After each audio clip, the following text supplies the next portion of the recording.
everyone. This is Dean Vaughn from the Dean Vaughn Music Podcast Show here in Las Vegas, Nevada. Bringing you the best of the music world right to your ears. Knights, heed the call. Today, we're diving into the epic sounds of Knightfall, a band that's not just redefining symphonic power metal, but breathing new life into the very essence of the genre.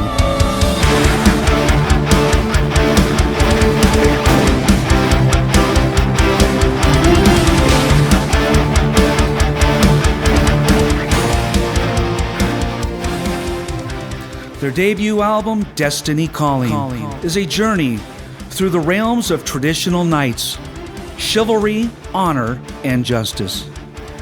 But it's not just about the history. Knightfall's music intertwines with fantasy, offering a modernized twist that keeps fans on the edge of their seats. Into darkness we descend. It's all coming to an end. We are fighting. And featuring a global ensemble of talented artists, Destiny Calling is not just an album, it's an experience with themes that resonate across genres.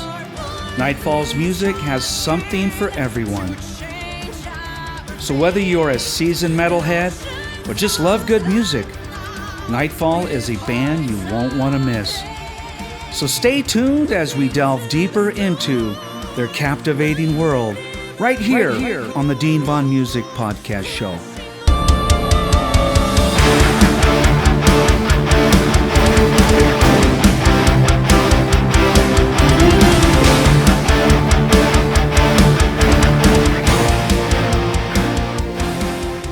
This is the Dean Vaughn Music Podcast Show, and we're welcoming Knightfall on screen tonight to talk about their debut album, Destiny Calling. And I have both Jessica and Keith that are live on the album with me tonight. So how are you guys doing? Doing great. It's been an interesting week, and 1 week since the album fully launched, or almost, not even like a few days since the album fully launched. So it's been interesting. Yeah, That's really cool. And Jessica, thank you for coming to the show tonight. Of course, I'm glad that I could squeeze some time in. It's good to see you. Thanks for having me, and I'm doing pretty great. Well, I'm glad you joined us because I have some slides prepared. Okay. And you're in them. And I'm going to show you just one real quick. I think you were both. I found a really nice picture of both you, and I had to put it together. And it's a really nice shot of you, and that is you, right? Yep. You're so beautiful. And Keith, I know you work with musicians all around the world, and Jessica is one of your. Is she with you most of the time when you're doing recordings in the studio? Well, we live in very different parts of the country, so everything we do is remote. But Jess has been musically a partner of mine ever since I started doing metal music. Like, she was one of the first vocalists that I started working with back in the old days with Events Ethos, which has now transformed into Anaria. So having her back and getting to work with her again was kind of like, it had to happen. So Yeah. I've been listening to your videos and your albums, and I have them listed here. But what a beautiful voice you have, Jessica. Thank It you. almost brought me back to, I'm into heavy metal, and I used to love Evanescence. I don't know if you ever heard Oh, of yeah. that. And Yeah. I just love her voice on most of and then they break into the metal, and Yeah. I love the contrast of the beautiful voice with the crunching metal. It's just a neat contrast. And Yeah. I was watching your video. It's just really, really nice to, it's refreshing because I've been doing a lot of just crunching metal lately, and it was just refreshing to listen to the new album. And, but anyway, Keith, now I know you work with a lot of musicians, and I have some slides prepared around the world. And, I'm just going to take a peek real quick to see what I got. You had so many people that you work with. yeah. I kind of had a hard time putting it all together. But I did look at your. I don't know if this is your entire discography. Let me get out of the way here. So far, yeah, this is all of the songs. So I did artwork for everything that's on the album. So it's incredible, by the way. And I'm really into artwork with my covers and stuff. So I'm really, really intrigued by your graphic arts and some of the work you've done. But it looks to me like there's what, 5, 6, 7, 8, 9, 10 albums? Is that correct? 10 singles. They're all part of this one album. So I basically did single art for each of the songs because I'm going to be releasing them to streaming one at a time. Gotcha. And Jessica, where are you at? Where are you located? So I live in New Hampshire, Upper New England, and me and my husband have a studio up here. And we do a lot with our project Anaria, but we joined forces with Keith for getting some stuff done on Knightfall, which was really great, wonderful experience. That's awesome. You and your husband, does he also play music? Oh yeah. What's his name? Sergio Salbucci. Sergio, that's the other. Okay, I think I have a picture of him. Yeah, he mixed and mastered this entire thing. He plays guitars on Destiny Calling. He plays bass guitar on several of the tracks as well. He helped write lyrics and to like Raise Your Fist with Jessica as well.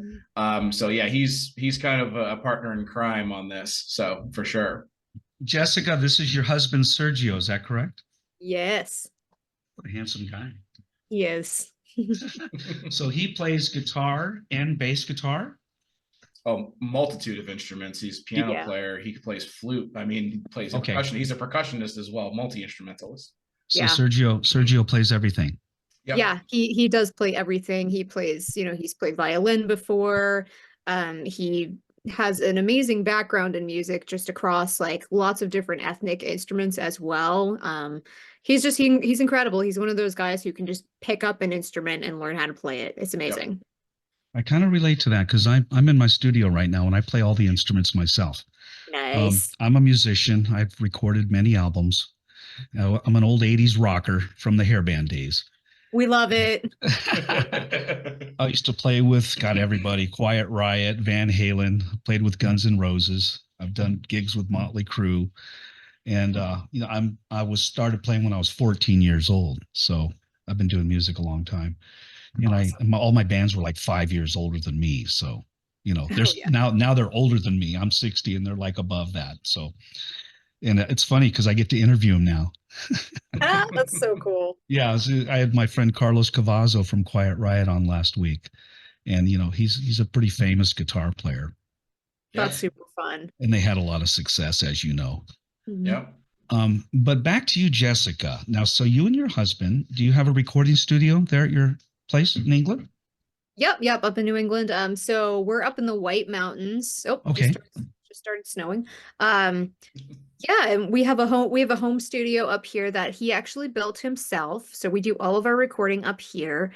We have a second studio down in southern New Hampshire, which is where we do all of our video production for anything that we're needing to do indoors. Otherwise, we will do a lot of stuff on location as well.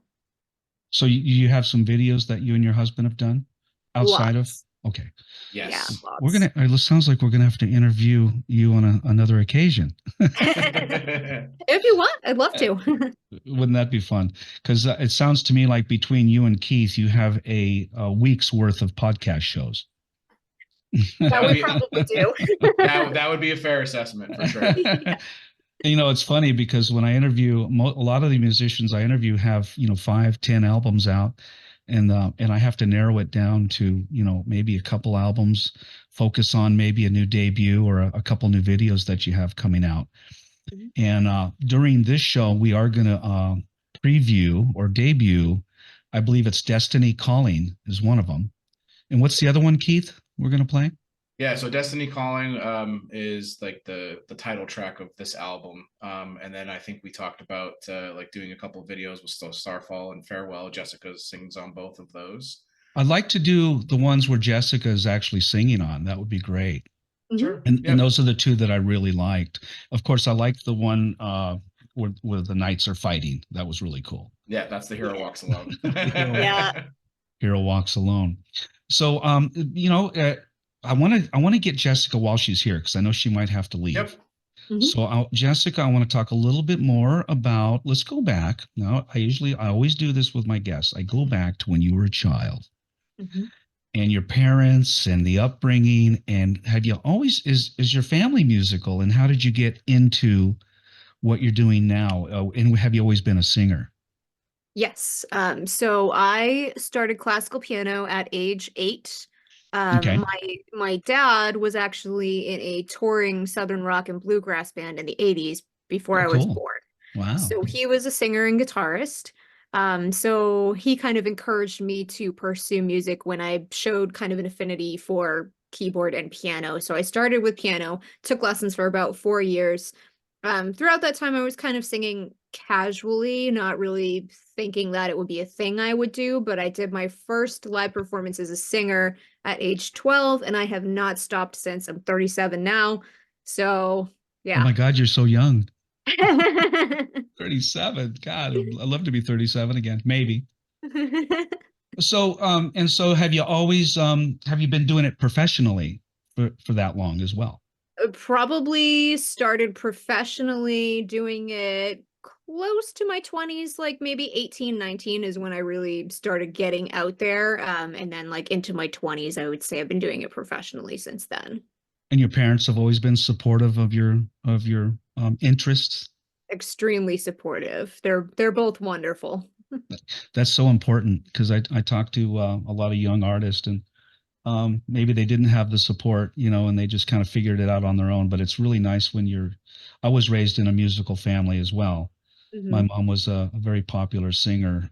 She was also on the Lawrence Welk show, Oh, and awesome. she took the piano player Bobby Ralston, who ended up staying on the Lawrence Welk show, and that's my mom. And then she passed away, you know.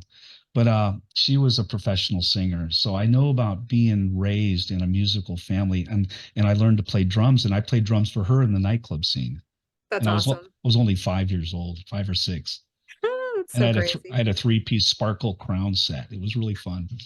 But so tell me a little more about how did you come to meet Keith? Keith and I met when they were holding auditions for Events Ethos. What year was that, Keith? Oh, good Lord. That had to have been '08, wouldn't have been? Oh Yeah, that wait, had yeah, '08. roundabouts there. So Keith and I met around then when I auditioned for Events Ethos, and I ended up joining that project. And we were definitely going that like symphonic metal route, and played a few shows and wrote some great songs. And then Keith ended up moving, and I ended up doing some other things, and then we joined forces again like a few years ago, right? Yeah, 2 years ago. Yeah. And what a team it's been. Sounds like you've done a lot of work together. Yeah, yeah, Yeah. we have. Now, are you guys in the works right now? Are you doing any recordings right now as we speak? Do you have any future plans? So future plans, yes. Recording stuff right now, no. We just finished, everything on this first album, so Okay. we're gonna let Okay. that ride. Cool. Sergio is working on another song with another one of my collaborators right now. That's going to be released as a single. It's a tribute to my dad Very nice. that I wrote for him actually while he was in my house on hospice.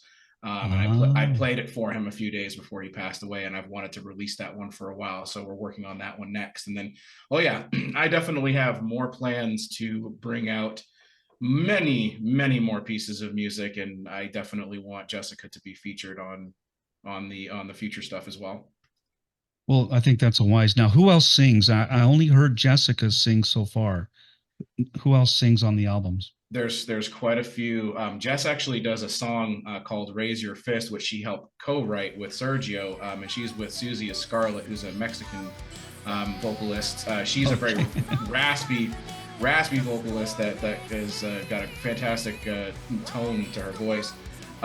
So there's that one, and then "Remember My Name" is another song that Jess sings on with the amazing Adrien Jouet from France. He is Wow. amazing. He is like an So operatic good. style vocalist. Oh, Yeah. such a good. He's an amazing vocalist.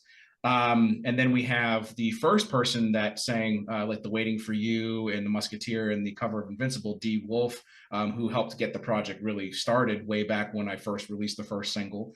You've got Marcos Panade, who's my growler. He performs on "Hero Walks Alone." Arr. Yep. You got Pete Rockcliffe, who is a male sopranist, and he also sings the female vocal lines in "The Hero Walks Alone." And everybody that listens to that song can't tell if it's a guy or a girl. It's definitely a guy, which is pretty He's so awesome. good. He's so good. He's amazing. Does he sing high like Jessica way up there? Yeah, so on The Hero Walks Alone, he is the female vocal in that song. Oh, I have to go back and listen to it now because I thought that was all Jessica in there. Nope, that song is sung by Pete Rawcliffe, my sopranist. Yeah. That's amazing. My male sopranist on this one. And I did that on purpose. Like, I wanted him to sing that song because I wanted people to not even realize that it wasn't a girl. So it's nice to have a male soprano singer in your pocket when you need him. he is fantastic. He is an amazing vocalist.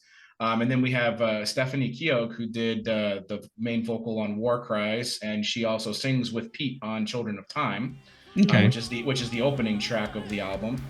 Am I remembering it? And then, of course, I sing on a couple of songs too. So I sing on Hero Walks Alone. I'm the grittier baritone in that. And then okay. And then in the very beginning of the song Destiny Calling, when Jess is singing, I do the guy part and I sing with her. And that was the first time she and I have actually sung together. Do you also have a high voice, Keith? Can I hit like falsetto stuff? Yes. Do I do it? No. My baritone is my forte.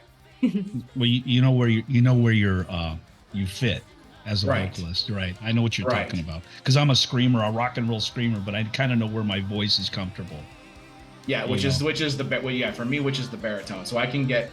I'm very critical of my own voice, very much so. But everybody tells me I have a good baritone. So there you go. Aren't we all though? Right? Aren't we all? Jess. You're so sweet. That's a big compliment coming from Jessica. Yeah. Well, I mean, this is the first time she and I got to sing. I mean, we sang on a couple of songs way, way back in 2009 when we released the EP. But this was the first time in almost 15 years since we've sung together. So yeah, crazy. No, that's awesome. And I did review your song. It was you asked me to review a song. I forgot the name of it. There was a few of them: Farwell, Starfall, and The Hero Walks Alone. I listened to all of them. Yeah, is that the one you wanted me to kind of review something? Brian kind of mentioned it. No, I wanted. Yeah, the album itself, we were looking for a review, so a few songs from it, to kind of talk about. Sure. Yeah, and I love them all, of course, and I love keyboards, I love symphony, I love metal, I love the vocals extremely. Like I said, it kind of reminded me a little bit of Evanescence, only because of the mix of the pretty vocals and the heavy crunch, and I was listening to the drums coming in. In fact, I put a commercial out today for you guys, and that's the song I put in was it Hero Walks Alone? Starts off real pretty, and then it goes da da da da da da da da da da da da da. We're gonna have to play it. But I'm gonna have one of you announce the first video we're gonna play for the audience, and since I have Jessica here, Jessica, do you want to announce the first video? Sure.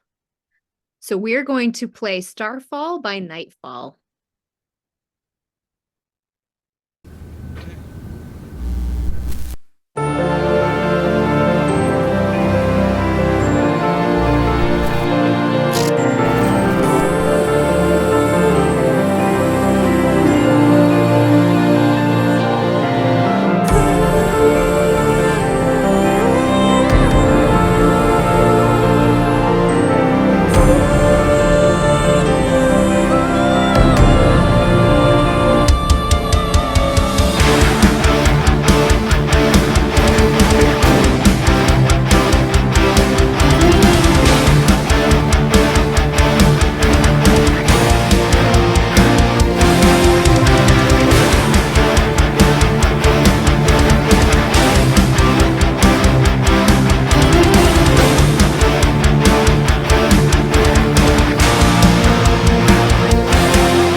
We just listened to Starfall by Knightfall. And Keith, tell me a little bit more about that song. What did you write it about? So Starfall, I wrote actually during 2020, and it was during, all of the division that I was seeing with, the U.S. government during, the election and all of that stuff. Right, right. And I just started realizing, what happens if somebody decides to get an itchy trigger finger and pushes the doomsday button and starts Mm, launching all the nukes, and we end up in World War III, since we're having problems with other countries and they're not liking us at the moment, so I'm like, oh my goodness, what would happen? right. But then I took it a step further. So like the lyrics are very much written kind of like a fantasy version Okay. of what that would look like.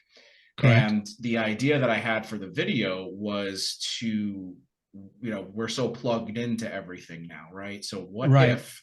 what if we're, further along in our lives and we're doing virtual, MMOs, massive multiplayer games, Right. Right. and the main character is plugged into that game, playing a game that's similar to World of Warcraft, but it's like a Oh, virtual reality game. oh my gosh. And she takes off at the very end. She takes off her virtual reality gear to the end of the world. Wow. That's crazy. And Jessica fit that role. I watched that entire video this morning actually, and I felt like I was in a video game. You had the VR glasses Yep. on, Mhm. and it was really cool. What? Tell me a little bit more about the video, Jessica. What was it like doing it? Sure. So, I wore a lot of costumes in it.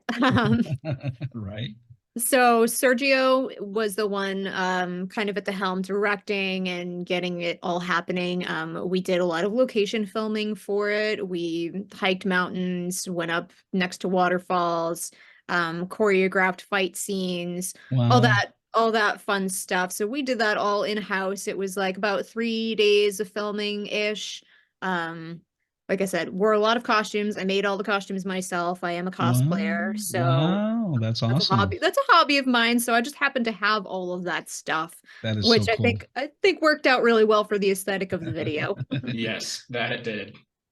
It was so realistic. I like the way you edited the video and really brought me into the game when I Yep. was watching the video. Now, Jessica, you sang on that song as well, correct? Yes. And how long did it take you guys? You went in the studio, and when did you record that song? Oh, I don't So remember when I recorded the vocals for it.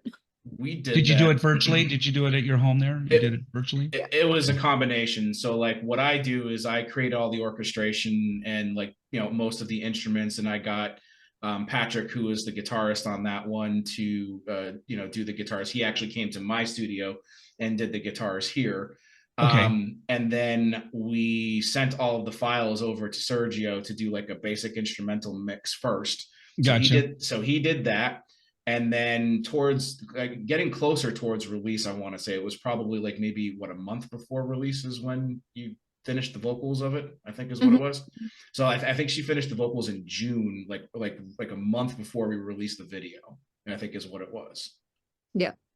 You did a great job on that, Jessica. The vocals were amazing. Thank you. Yeah, and videos today. I grew up in the MTV world, VH1 and MTV, and back then, if you didn't have a video out, you probably weren't going to make it in the music business. And it was literally that important, to have a video back then. Now today we can just click a button and listen to pretty much anything we want. But Mhm. back then, I always talk about this. I'm from the 80s. I'm an 80s child. So it was really about the visual experience, and getting to meet the band. They kind of, people feel like they meet you for the very first time. They get to relate to you. And I've been, and it's funny because all my years in the business, I haven't done a lot of videos. I Mm. didn't feel they were necessary, or I just wasn't, but I do realize how important it is to, to bring your personality or whatever it is you're trying to project to the audience. And Mhm. you did that very well through that video and the other videos I watched this morning. But real quick, Jessica, I know she is on a tight schedule, so I want to get as much information from you, Jessica, as I can. Sure. Now you are also working, you said, with your husband, correct? Yes. And do you guys have anything coming out and kind of promote you a little bit too, as well? Sure. So, our main project is Anaria, and it is kind of a modern hard rock, modern metal project. There are some like synth and symphonic elements in our music, but we just had an album release last week called Holding Cell. We have been dropping a single a month with a music video, so we've been doing a music video a month. Wow, wow, So that's there's great. there's a lot to check out from us. Wow, We just started rehearsals again, so we have our eyes set on returning to stage, hopefully touring by next year. Uh, wow, that's great. yeah. So we've got a lot going on. And then I have side projects as well. I have a Celtic side project called To the Ancients and a goth pop Ooh. project called Cities Below. A goth pop project. Wow, I've Yes. never heard that in my life. Yeah. It's funny because we couldn't really think of what else to call it, but every time we listen to it, we're just like, it's goth pop. So now I went from symphonic power metal to pop, Yeah, goth pop. Okay, yeah. all right. I'm getting quite an No, education. I am, I'm such a versatile vocalist in that I can't really commit myself to one particular genre. I have classical training, so I love to sing opera, I love to sing rock, I love jazz, Which, I love everything. yeah, and you shouldn't have to, be one layer, right? So Yeah. I You love know, I love the fact that you do that, So and I Yeah. completely agree with both of you on that. I do a lot of different genres. If you guys look into my music catalog, you're going to find a little bit of hip hop. You're going to find a little bit of rap. You're going to find, they call it easy listening. Love And it. then I even fell into the Christian category, and I was writing this song about, the powers above and all that. And it Mhm. fell into the Christian category. So I find myself in all these different genres, these different categories, which yeah. it sounds to me like both of you are doing the same thing. You're Well, mixing. Nightfall is a mixture, right? It's not straight power metal and symphonic metal. Like if you look at songs like "Remember My Name," that's got musical theater influence built all the way through it. That's the reason why there's two singers on that, and Jessica plays the narrator, and then Adrian actually plays my character of Achilles, because Ah, it's about Troy. And the character of Achilles. So that one's like very musical based. Then you have Waiting for You, which is my tribute to the 80s. Mhm. there you go. It's There you go. almost a straight tribute to the 80s, right? And then on top of that, like I'm pulling in a lot of pop sounds too. Like it's not traditional symphonic metal with a lot of the more, minor tones and minor progressions and stuff like that. I do incorporate a lot of pop music in there as well. And that's really cool. And you can't go wrong with, dipping back into the 80s once in a while. We had some good music. So Nope. good. You can't leave the 80s alone. The 80s were really big, 70s and 80s. Yep, Yep. and that's the plan. Most of the cover ideas that I have are reimaginings of 80s tunes. Like Invincible was Pat Benatar's. I'm working on one that's Like a Prayer by Madonna using Ah, Pete Rockcliffe, my male re- sopranist. Yes. oh, wow. Wow, that'd be interesting. I'd like to hear that. Yeah. Hopefully we get a follow-up, after this show. Yeah. But Jessica, give me an idea about your schedule. I want to get a little more information from you before you leave us. Sure. And My schedule as far as my availability? like, well, right now on the show, are you having to leave in the next 10 minutes? Yeah, for sure. Okay, because we know you're on a tight schedule. And what are your plans in the near future? Do you have, okay, so you talked a little bit about your solo project with your husband, Sergio. Mhm. And anything you're going to be doing in the next, let's say, 6 months with Keith? Anything we can maybe look for in the future? Whatever he hits me up about. So he just calls you and says, "Hey, we're doing this," and you do it. I mean, pretty I much. mean, I told him yeah, if he needs anything to just hit me up. So that's It's nice. that. It's nice to have friends like Jessica. I was gonna say that's what makes Jess just like one of the best friends ever. Is that she's such a pleasure to work with. So Well, it's just I have a lot of musician friends, but I'm a little older, so everyone's kind of some of them have just quit playing, and some are in big band, and a lot of them are on tour right now. Mhm. I was playing back with Slaughter and Rat and all those guys, and it's funny because they're all like on tour. Everyone's out here. I'm in Las Vegas, Mhm. and Alita Ford is another person that I used to play with a long time ago, Love and Lita. Alita Ford's awesome. I love Yeah. her. The Runaways, Joan Jett's still playing. Everyone's Oh, still yeah, playing music from what, the 70s, right? 70s and 80s. because it's good Yeah, stuff. it is it good is. stuff. It is good stuff. But I think we're just gonna keep an eye on what you got coming out, Jessica, and I'd love to do a show with you when you have time. Sure. We don't have to talk about it now, but if you have an idea, I'm in season 3 right now, and it's actually called Heavy Metal Madness in season Nice. 3, and I'm working with a record company called Curtain Call Records. Mhm. I believe you guys are on that label. Knightfall is, yep. Yeah. And I talk a lot with Brian Moore, who's your A&R Yep. rep. And we're finishing up season 3, year number 29. I have one more to finish season 3. And then I'm going to dip into season 4, which I don't know what I'm doing yet. It's one of those things where, do I stay with the heavy metal theme? I've been doing heavy metal. I might change it up a bit. So I definitely want you guys to be in maybe season 4 again. It'd be real, because I know you have way more to talk about. Mhm. Oh, There's no way I'm absolutely. going to, I looked at, in fact, I'm so confused right now. I'm looking at my screen going, what do I talk about? That's why I keep asking you, what do you want to do? What do you want to play? So Jessica, if you want to go ahead and depart, and I'll finish the interview with Keith. Absolutely. And I want to thank you for coming on the show tonight, and everybody look out for Jessica. What are they looking out for when they look you up out there? Tell everyone. If you can look me up by my stage name, Jessica Mercy, or any of my projects, Anaria, Cities Below, or To the Ancients, and they're on all major streaming platforms, all social media, so it's pretty easy to just pop us into the search bar and find us. Okay, and do me a favor, send me a couple links. If I don't get it from Keith, send me some links on the email that I sent you this morning, Yeah, you got it. and I'll put them below the podcast show so people can find your stuff as well. Okay. Sounds good. And thank you for having me. And I know that the rest of the interview will be really great with Keith. It's a really fantastic album. He had some great guests on it. So there's so much cool stuff to talk about. Well, thank you for joining the show, and I really appreciate it. Yeah, thank you. Have a good night. Bye, guys. Thanks for coming, Jess. Yeah, no problem. Bye. Bye. So Keith, it's back to me and you. Yes, sir. I also want to thank you for doing the show. I know you have a busy schedule, and you had some very some bad news today, and I want to send my condolences Thank you. to your friend. And we kind of caught you at a bad time, but I know you'll get through it. Well, as Freddie Mercury once said, the show must go on. The show must go on. I lost my dad. I was doing a show that night, and my dad passed away. And I thought about it for a second. I said, do I do the show? Do I stay with my grandma? She was actually watching over my dad. Believe it or not, she's 100 years old. Oh, wow. And he was only like 60, 65 or so. And he had passed that day, and I had a show that night, and it was really tough. But I went ahead and did the show. Yeah. And then I came back and took care of business. But life goes on, like you say. Yeah. You wrote a song. That's one of the reasons why I'm wearing the Baywatch shirt, is because my wife got this kind of as a gag for me, right? And today's the day that he was supposed to actually show up and spend time with me before my surgery.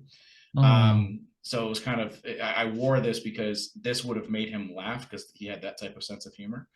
And so this is in a way I'm paying tribute. Normally I have the full goatee. I even shaved this because back when we were young together and forming our friendship way back in the day, this is how I wore it back then. So it's, again, kind of a tribute to my friend. What is his name? His name is Mark Slauenwhite. Mark Slauenwhite. You guys grew up together? So we met in college. He was my first friend that I made in college 20 years ago. So I've been friends with him for 20 years. Wow. And he comes out here to visit me. He's Uncle Mark to my kids, so my kids are having a tough time with everything too. Because again, he was supposed to be here today, and he passed away yesterday morning suddenly out of nowhere. So it was completely. And he's always been so supportive of everything that I've done. Like, he's been a #1 fan. Like, I've bounced demos to him. He's listened to demos, given me feedback. Wow. Like, he kind of helped me with my style and the way that he is as a person. The whole theme of the night that I'm writing about in my music is a mirror image of really his personality, the way that he is, because he's so kind to everybody. He drops everything. He would always drop everything to be there for his friends and his family, those that he cared about. He always had our backs. He was always the person that shielded us from the bad stuff, you know, and that's who Mark was. So he was a modern day knight, and you know, for real. I'm so sorry for your loss, and Thank you. I'm so sorry for the world's loss, because he sounds like a really good guy. Oh, he was one of the best. You know, a contributor.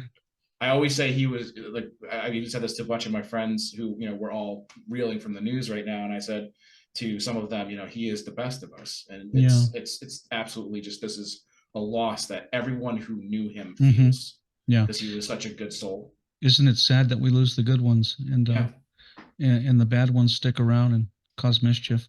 Oh, we said the same thing. We literally said that same thing yesterday. And I'm not laughing about it, but I'm just saying it's so sad. And I have a couple friends like that I turn to on every move. Yep. And and I have a couple that I grew up with, but I kind of relate what you're feeling right now. And again, but I hope we can get through the show and talk a little bit more about your future. He would want me to. He would, and this is a little bit of a tribute to Mark as well. Thank you. So I want to play another video. Normally I go through the interview a little longer, but I want to play another video. People like to hear the music early and get into the groove, and so I'm going to have you go ahead and announce the next song we're going to play. Go ahead. So this one actually is perfect timing based on what we just talked about, because this song is called Farewell. And we're going to play Farewell by Knightfall. Here it is.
here in this endless night. We'll carry on, that the tears may fall. Through hardship and grief, we'll stand tall. For in our hearts, the love will forever reside. This is our farewell, a bittersweet goodbye.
So let the tears flow as we bid you adieu. We'll carry your love in everything we do. This is our farewell, a bittersweet goodbye, but we'll hold you close,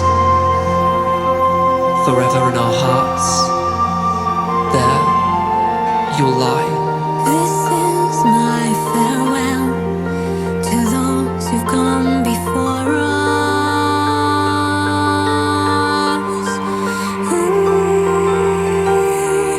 This is my farewell until we meet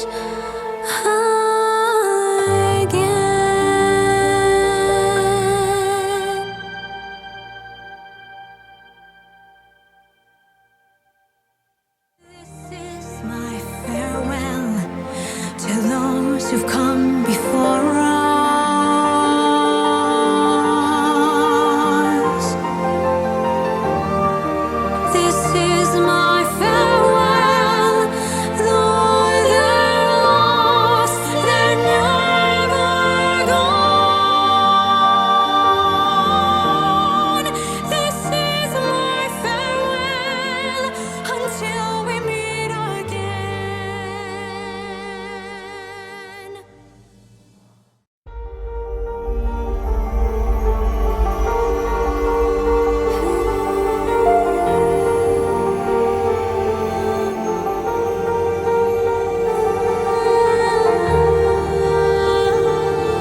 Farwell by Knightfall. And I'm here with Keith to talk a little bit more about how that video was done and what the song is about. Go ahead, Keith.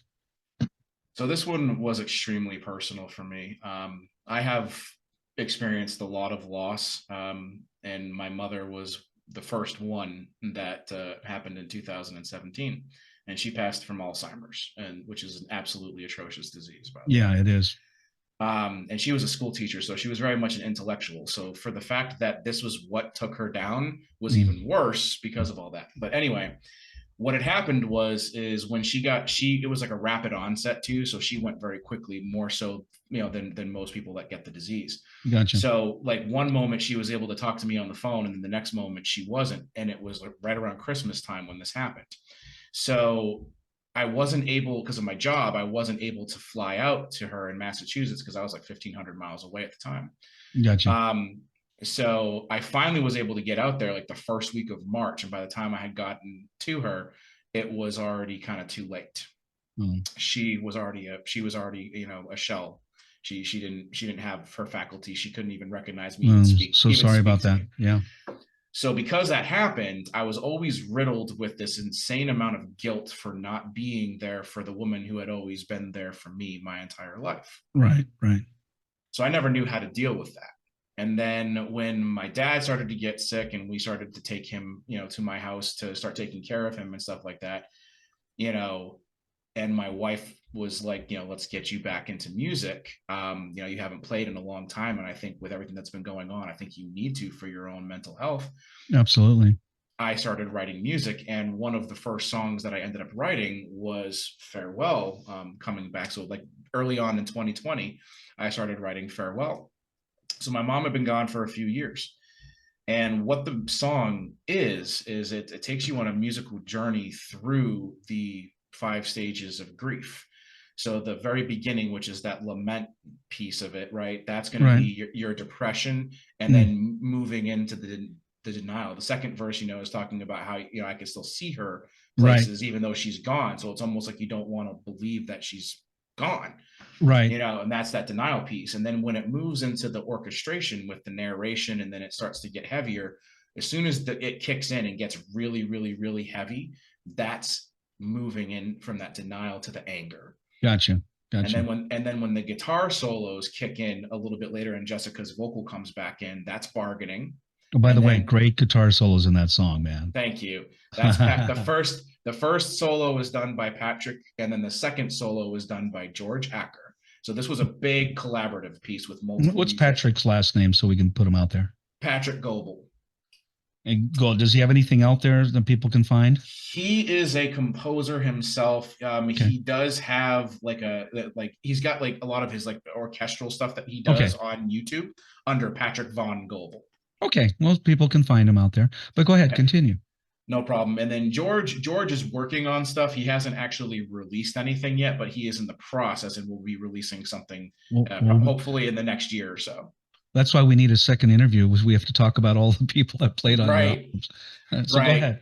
And the very end of the song, when it comes back to the beautiful piano melody and cello and violin melody, that's finally coming back to acceptance. Okay. So I literally took the listener through the 5 stages of grief, and this also, the lyrics and the melody is also what helped me deal with the loss of my mom. And then I realized that this could be something, if we did it right, this could be something that could help a lot of other people that are grieving and that are dealing with their own loss, right? Because this song isn't, yes, it's about my mom, but in the end of the day, it's not just for me.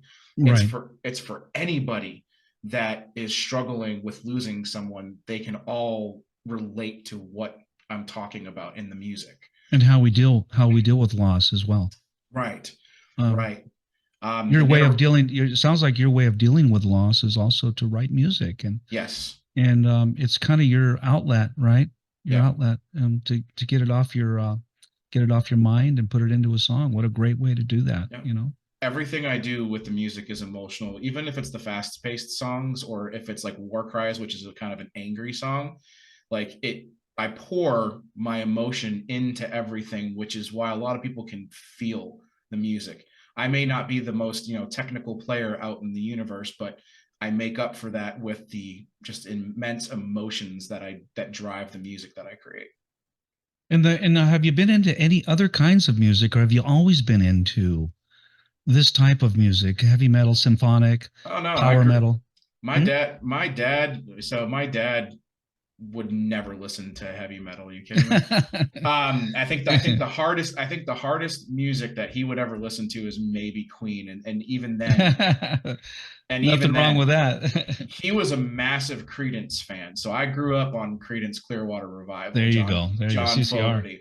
Yeah. And then he did a lot of other stuff too. Like he listened to a lot of old school country music, everything from Glenn Campbell to Kenny Rogers, Tammy Wynette, Wow.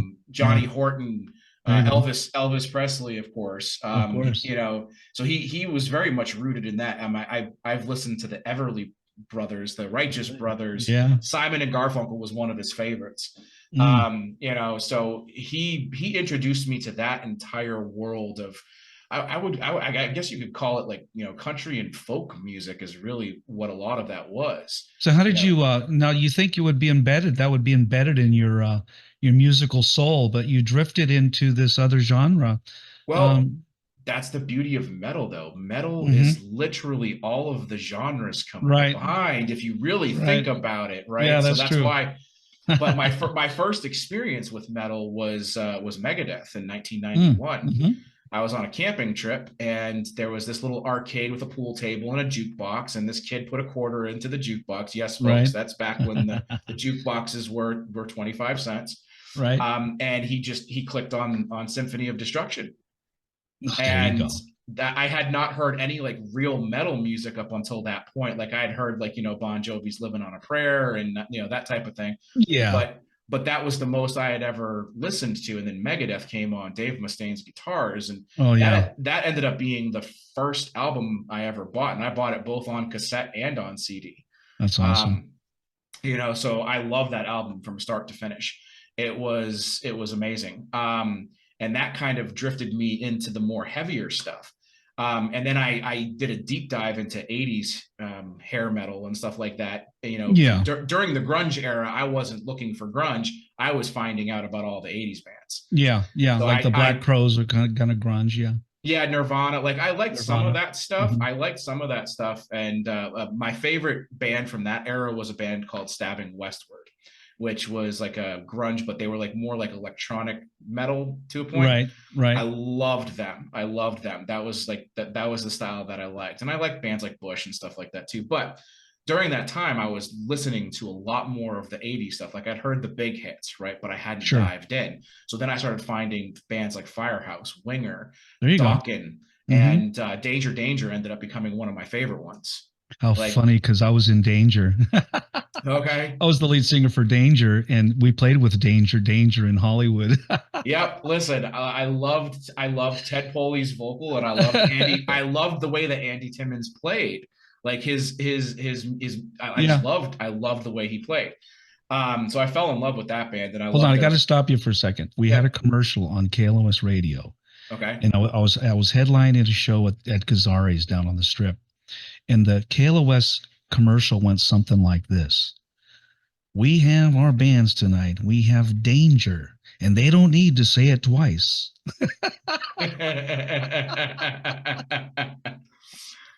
That's And funny. that's when Danger was pretty popular. I had to No, that's catch you before funny. you went on. That's funny because I, Go I ahead. loved I love those two albums though, Naughty, and Yeah. they're self-titled. Yeah. With their, but honestly, their second one, Screw It, came at the very end of the 80s era, really. So that one didn't get as much play, Right. Right. but their sophomore album, in my opinion, is better than their first release, and I love Screw It even more That's than awesome. their You're the first self-titled. one that's brought them up in a long time. Oh, I love them. Yeah, yeah, that's funny. And you're pretty educated, I can tell. Yeah, Not only in the music business, but as an individual, I thank can you. tell you're very educated. So tell me a little bit more about, okay, the genre that you're in now, Yeah, and you call it symphonic power metal. correct. Do you see yourself drifting into another genre in the next few years in the music business? Considering that I am very much an orchestral composer, I think there will always be some major symphonic Okay. elements in everything that I do. Right. May I add a little bit more metalcore potentially, right? Metalcore is Hmm. something that I do enjoy personally as well. Okay. Um, so I do love stuff like that. So there may be some songs that have different influences. What I want to do though is I want to be eclectic like that. I don't want to be defined by just one genre. This is the closest. Yes, there's a lot of influences in the symphonic realm, but I'm doing it differently. Okay. Right. You listen to bands like Epica, you listen to bands like Within Temptation, they are very clearly defined. It's always the same with every song and every album that they have. There's not a lot of drifting with that. I Hmm. don't want to be defined like that. Nightfall is a collection. So Hmm. there's going to be multiple influences that are going to be thrown into the music, still keeping my own, my style of writing, Hmm. but will have those influences that are clearly defined. And today you have the platform to get all of your musical interest and influences out there to the world, because Right. we can do it at a drop of a hat. Right. You can go into the studio and have it out tomorrow. And Right. opposed to, I'm going back to the 80s again, but it took you a year to do an album. Right. And by the time you're done with the album, you're kind of hoping that that's still popular. Right. Today, we can put it out tomorrow. And the fact that you are diversified musician and you're a very talented artist, you could put something out tomorrow of a brand new genre or something that nobody's really heard, right? I Right. mean, here I am. I'm looking at your bio and it says symphonic power metal. Like, wow, how cool is that? And I'm it's thinking, been around for a while too. but yeah, I just crawled out from under the rock. I'm like, wow, just putting those two words together, Yeah. symphonic power metal. And then I went back to Dream Theater. I went Yeah. back to Evanescence and some of the bands that I used to listen to. And it kind of brings that all to fruition, right? Well, the band that really defines the symphonic metal genre, that like really made it popularized, is a band called Nightwish, which is out of Finland. Okay. And they're massive, like, millions of listeners monthly on streaming and stuff like that. And Wow. they're my biggest influence. When I found them back in the year 2000, that's when I found them. That's when I did the deep dive of this genre, and Mm. subsequently they released two more albums since I found them. Hmm. At that point in time, now they've released tons more since then, but the one that really got me was when they went completely orchestral with their album Once, which was in 2004. Okay. That album completely changed my life. That's the album that made me know this is what I want to do. So you saw it and then you said, that's what I got to do. I got to Yeah. do it. Yeah. Yeah. And then 4 years later, I was working with Jessica on the initial songs for Events Ethos. Okay. Tell me Right. a little bit of, go ahead. And I'll just say this, those songs are on Anaria's streaming platforms now. Okay. So you Okay. can find, there's an album from 2014 called Ancestors, and all of the 2009 demos that I wrote with Jess and Todd, who are the three originals from that Right. incarnation of Events Ethos. They're all there, all five of them. That is so cool. Now you talked a little bit about, you had a message earlier. You were talking about, was it depression or suicide? Yes. And I have a very diverse audience and I have a lot of young musicians in their 20s and 30s, what I consider young, and teens. And I've done quite a few interviews, but I'm my what do you call it?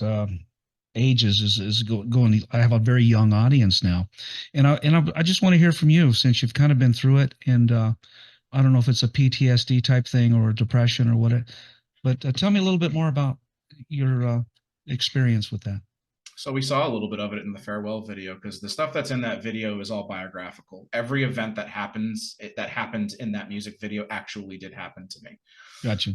So that includes the overdose, that includes going to the hospital, that includes being defibrillated back to life, because I was technically dead for under 2 minutes, just about.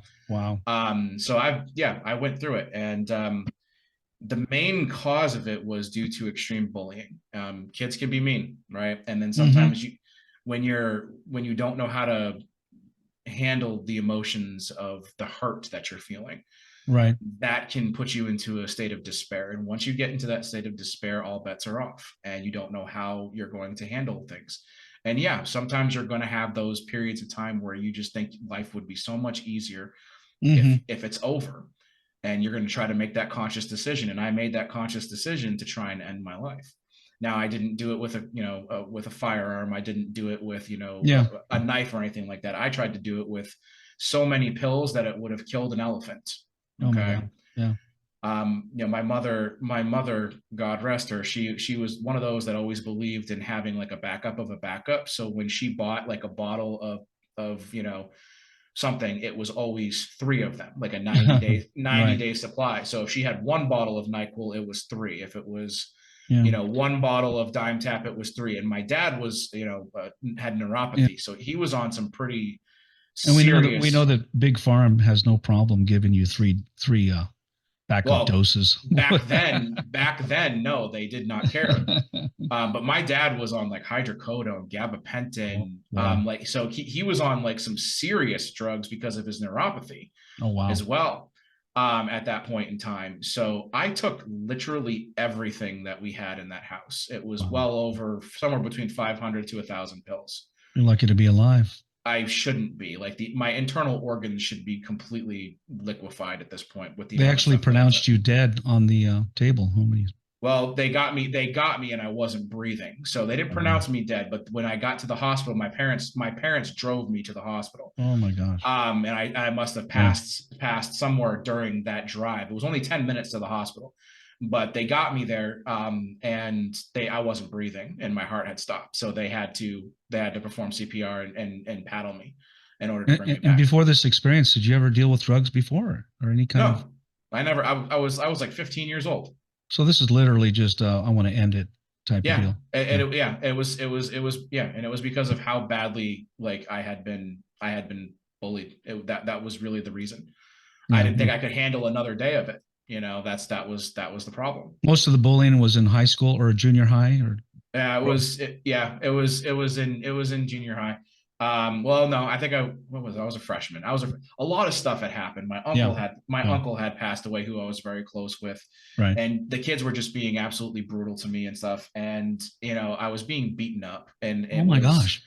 There was a situation where I was cornered in a bathroom and I was thrown down to the ground and my head was thrown into the urinal. Oh my gosh.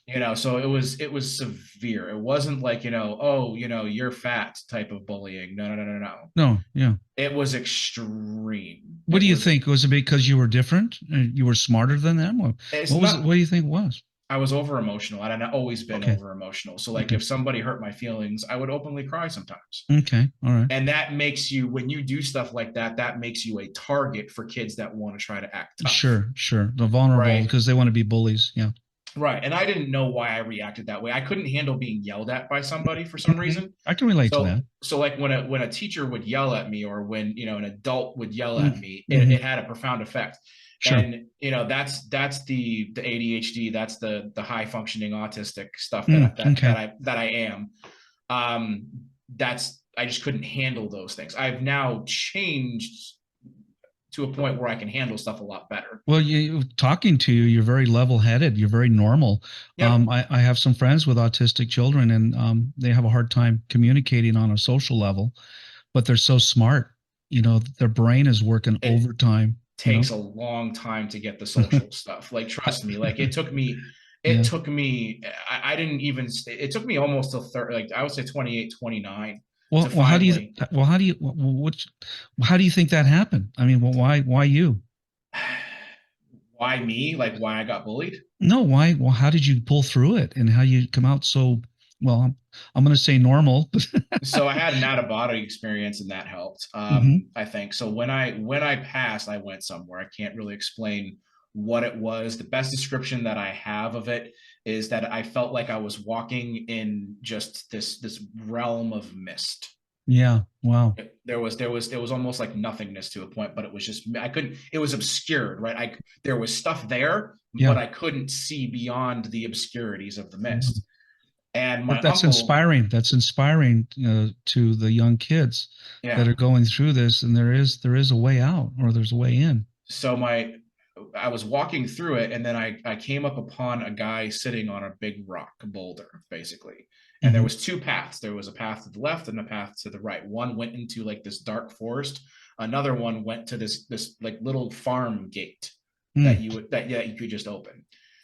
And at this point, the man on the boulder wasn't clear. He was just kind of like a silhouette at that point. Then I started to walk to the right. He came into focus, and he was smoking a cigarette, and it was my uncle, the uncle who died. And he told me, "Where are you going, boy?" He said it just like that, because that's how he would say it. He said, "Where are you going? Where are you going, boy?" And I said, I'm gonna go check that out. And he's like, "No, you're not." So then I took up the about face, and I started to go down the left path. And he's like, "Nope, try again." And I'm like, "What do you mean?" He's like, "You got to think about what you're doing. You need to go back the other way right now, because you're not done yet." Wow, that's pretty powerful. And then I woke up to the paddles. Wow. So that's cool. Exactly how that happened.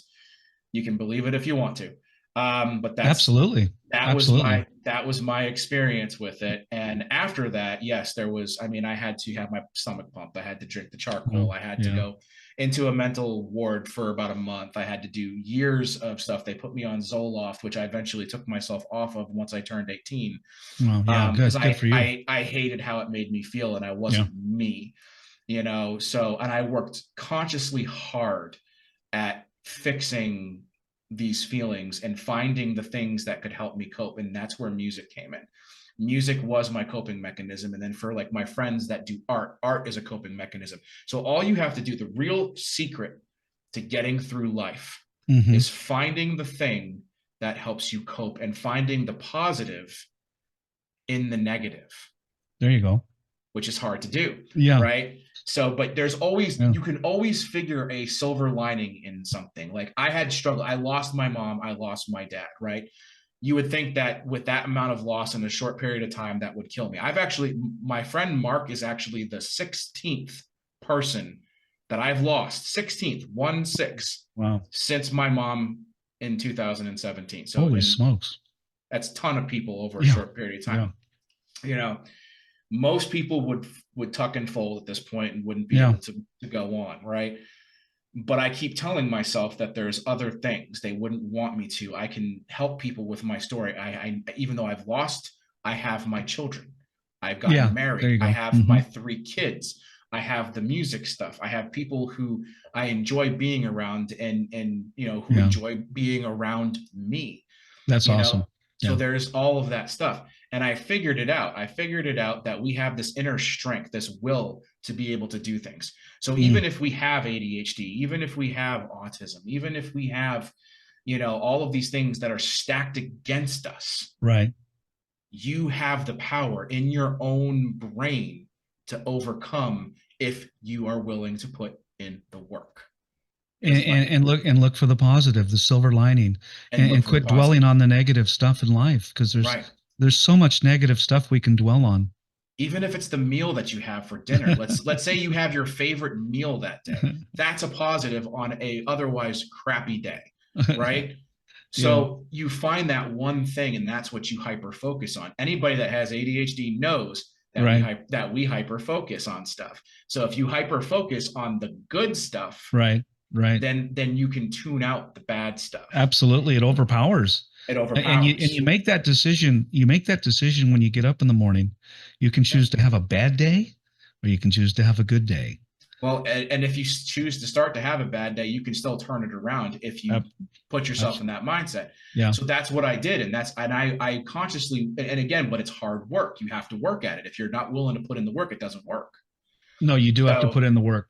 Right. And that's what I had to do. I mean, I had to change parts of my personality in order to become what I am now. Yeah. And, you know, and was, well, I don't want to change for anybody. Well, you know what? Sometimes you've got some things that you might need to work on. You need to not be in denial about that. And you need to identify what those are and work on them. So you extend. And you're here to talk about it on my podcast show. I'm here. You know, I've survived hell.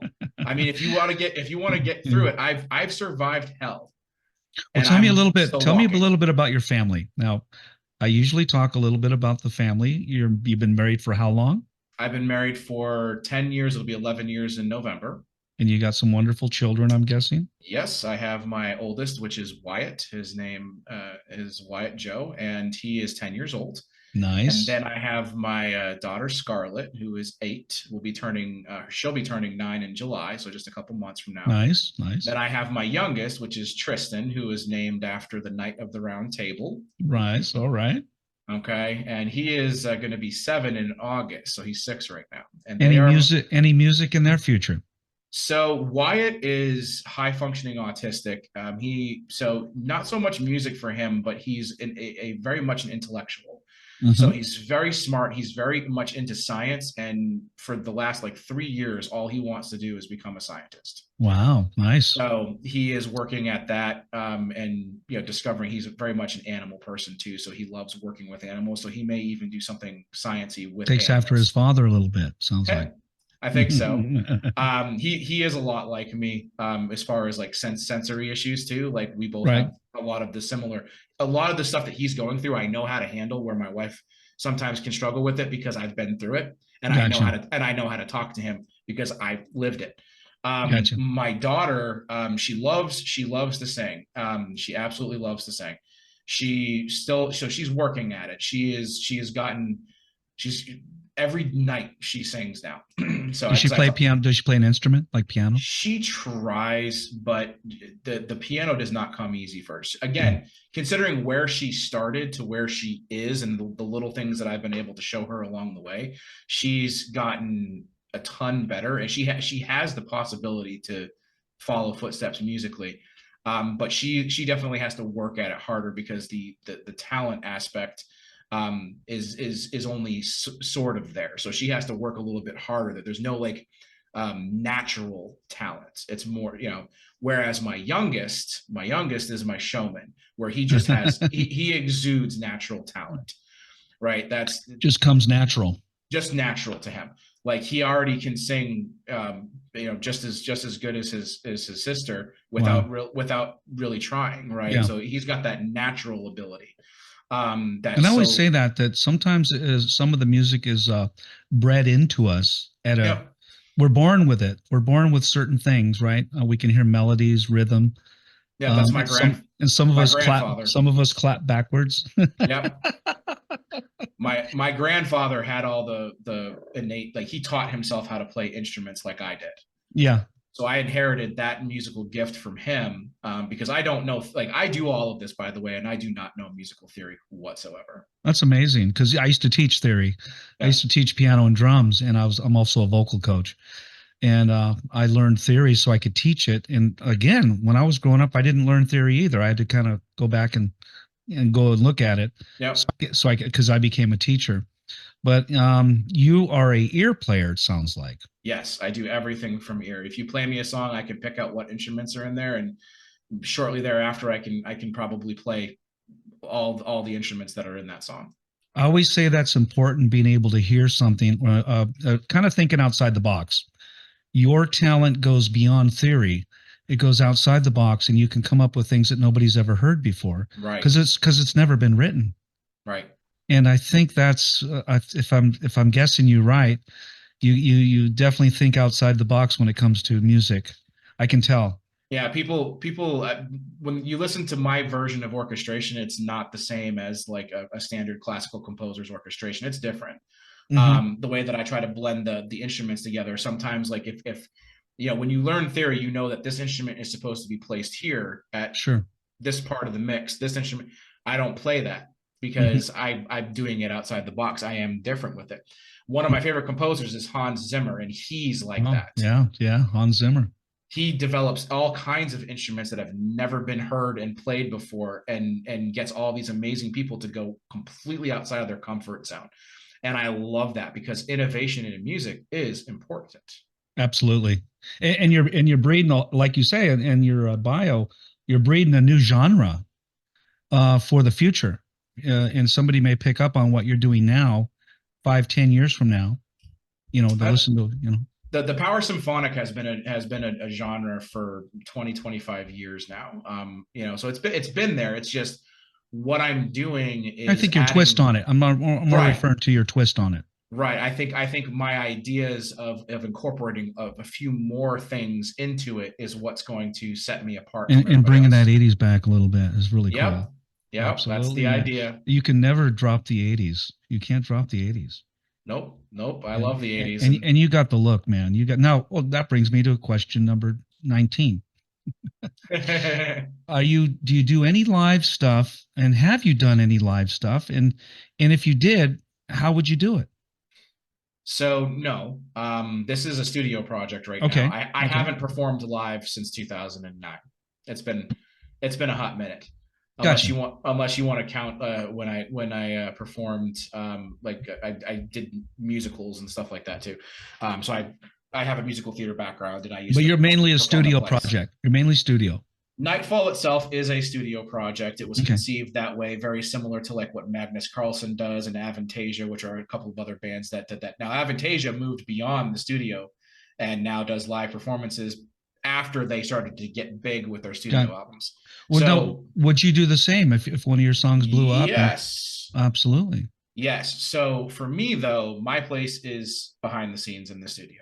Gotcha. You're like the not the engineer, you're the writer, you're everything. I'm the producer. Like I'm the one that puts everything together. So if I were to do this, what I would end up doing is obviously I would need financial backing of some kind. So that would mean, some kind of label to help me hire the musicians to make this happen. Yeah. But we would hire musicians out and we would do auditions, and hopefully some of the people that have collaborated with me on the album would want to do it. Absolutely. And if that's possible, then we can bring them into it. But essentially, we would put together a touring version of Knightfall that could take everything on the road. And this would be thematic too. Like if I'm going to do this, I'm not going to do a crappy version of this. Right. I'm going to do it full head on, full steam with, costuming, like there'd be a stage show. It wouldn't Absolutely. just be. And I'm all about that, bro. You remember Queensryche? Oh yeah. Jeff Tate. I love Jeff Tate. He's one of my favorites. Me and him had the same vocal teacher. Okay. And in Hollywood, Elizabeth Sabine, she was our vocal coach. Everyone preaches Operation Mindcrime as their favorite album, but my favorite album by them is Empire. I love Empire. Yeah, I love Empire too. Absolutely. That's my favorite. I love Operation Mindcrime, but Empire is the one that I love from Queensryche. And when you said when you go out and if you do play live, it's going to be more of a show, more of a theme, more like a play show kind of thing. And I feel the same way. Have you ever seen Trans-Siberian Orchestra? Yes. So that caliber. Gotcha. Like that's what I want to do. I want to put on an actual theatrical production to go along with the music because it deserves that. That would be awesome. We need more of that. Right.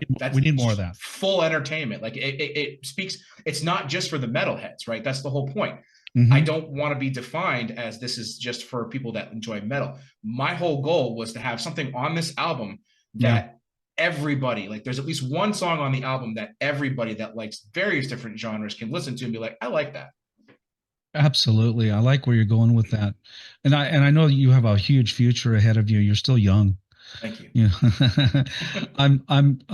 I keep telling my other half, I go, I'm getting up there in the I still want to play live. I still want to go do concerts. And all my friends are doing concerts and they're like, approaching their 70s. The 80s hard rock bands. Music never leaves your soul, man. It just doesn't. Big Jagger, he's out there, I was talking to Carlos from Quiet Riot, and I said, Carlos, I see you at like 70, 75 with an oxygen tank hanging on it. And they're going to pump you, and you're going to go out there and you're going to still be playing live shows at 70, 80 years old. I mean, look at Queen. I mean, they're like in their 80s and they're still going. Absolutely. With the singer. With Adam Lambert. Yeah. Adam Lambert. God, I love him. Oh, he's fantastic. Like, I don't think the world gives him enough credit. Like, I know he's not Freddie, and that's an issue for some people, but he's up against a pretty big wall there. He is, but you know what? If there was anybody to sing Queen's music, it's him. Like, he is a fantastic vocalist that needs more recognition than what he has. Absolutely, I feel the same way. He doesn't get the recognition. Again, he's up against Freddie Mercury, but at the same time, I think they are still packing out shows. Queen's still out on tour. I've seen him. He's amazing live. He's absolutely incredible live. Did they come out and play on your area, or would you? Yeah, so a few years back, I went to see Queen with Adam Lambert. I think it may have been 2018 or 2019. And it was in Nashville. They packed that. I mean, that place was pretty much sold out. I ended up getting stuck in the nosebleed section, but whatever. I was just happy to be at that show because I wanted to see them. And the show was amazing, and it was a theatrical. Wow. It was a theatrical production. And that's was it more visual than the early Queen? Oh yeah. So put it to you this way. So a couple of points during the show, they had hologram technology that made Freddie Mercury walk out on stage. Wow.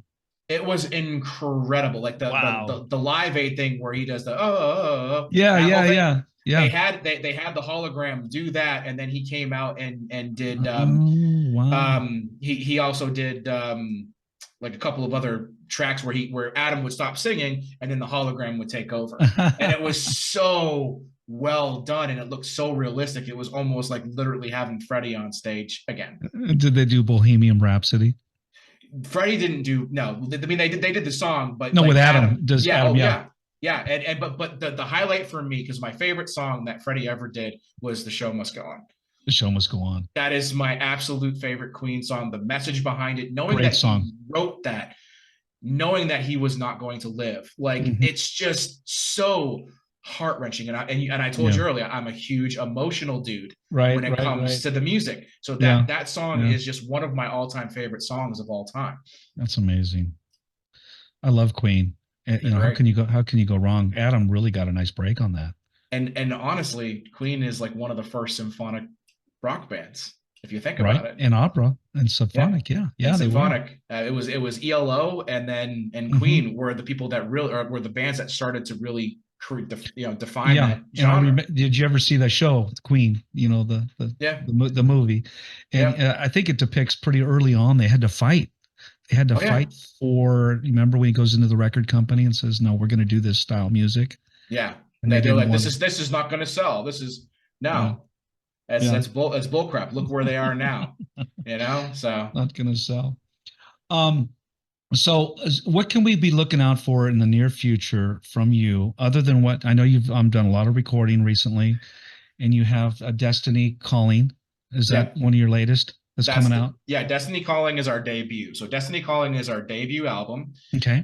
We released some of the singles, over the last couple of years and stuff like that as we were preparing to get all this stuff together. Sure. I had to find all the musicians first, so it took a little time to get this together.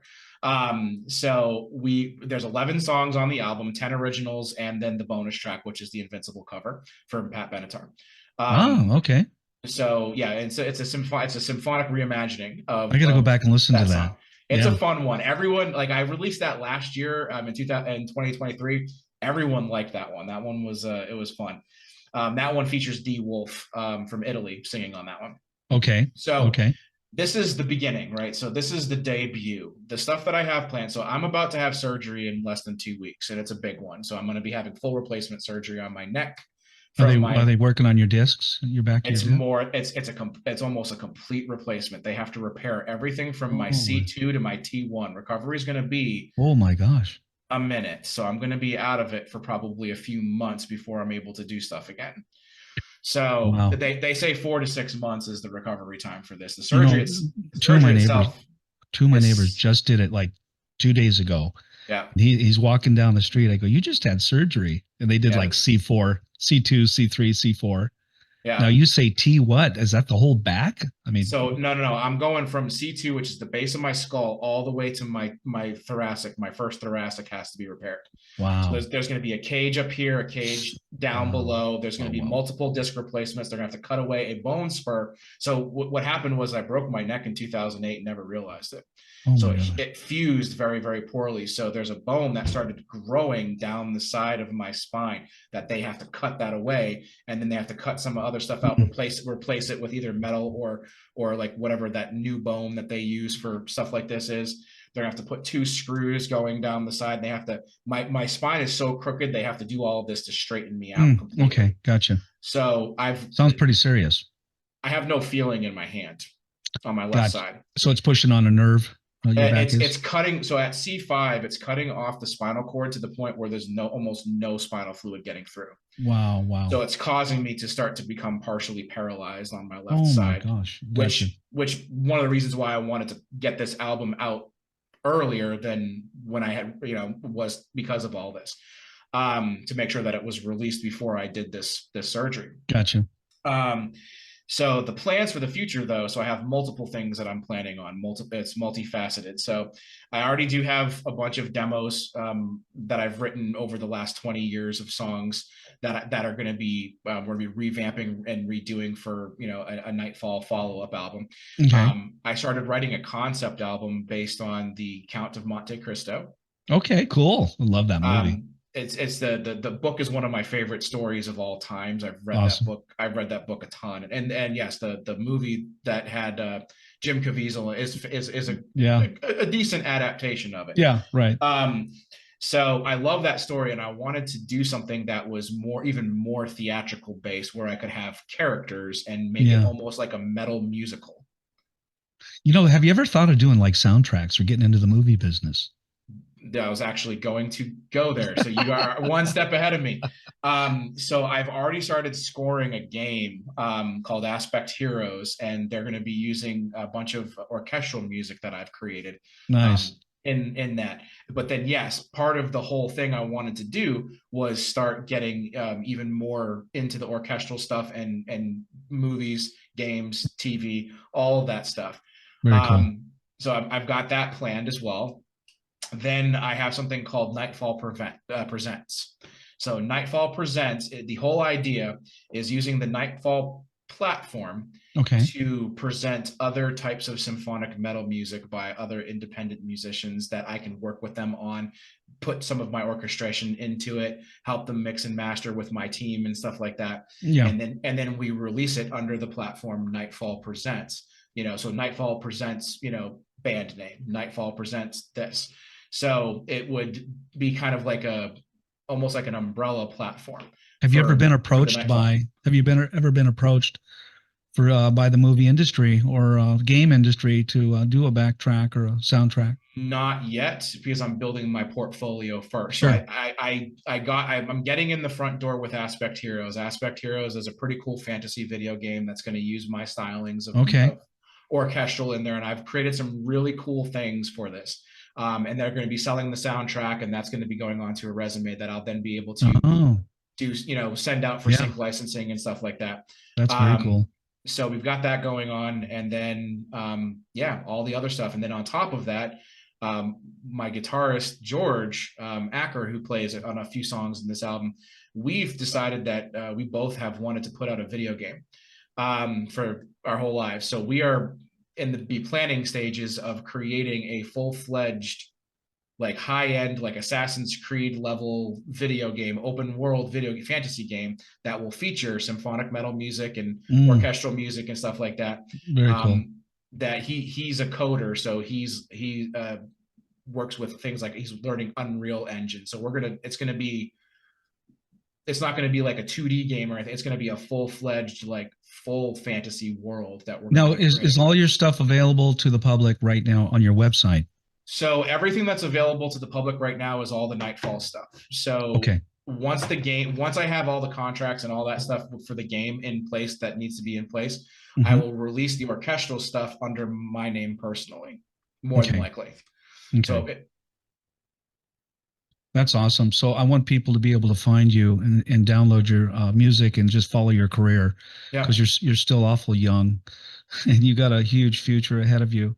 Lots of stuff planned. I'm going to be putting some up, and pronounce your last name for everyone. It's Keith Dombrowski. Dombrowski. So Keith Dombrowski. I didn't want to say it wrong. Not that I was, but I'd like to hear it from you anyway. But I want everyone to pay attention to what Keith has got coming out and his new album, Destiny Calling. And at the bottom of the podcast show tonight, I'm going to have all the links so you can find Keith. And he performs with so many musicians and artists out there. I can't name them all. But we did have the wonderful Jessica on today, earlier on the show. And we got to meet Jessica, and I think you're gonna really enjoy what Keith has coming out. Keith, you want to say anything to your audience before we depart? So far, thank you.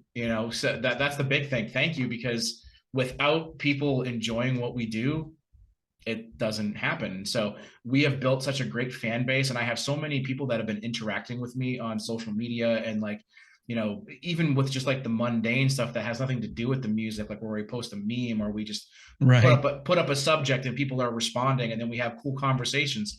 I love that experience, right? I love being able to talk with people and get to enjoy that aspect And of the it. interaction, Yeah, with it's you. so Yeah. much fun. Yeah. It's so much fun. And you know, people have been saying how much they enjoy the music, and that just means the world to me. Like some of the comments on the Farewell video said, I really needed this, you know, like this is, you know, this is something that's going to help me get through the stuff that I'm going through. Like that's what it's about for me. Yeah, absolutely. You know, so thank you all for listening and spending time with me and getting to know what this project is about. I truly appreciate it. Well, thank you, Keith, for joining the show tonight, and I really wish you the best in your career. Oh, thank you, And Dan. I know you have a bright career, and I want to thank everyone out there for listening and watching the Dean Vaughn Music Podcast Show. And Keith, good night, and thank you very much. Thanks, man. Thanks for having me. Take care.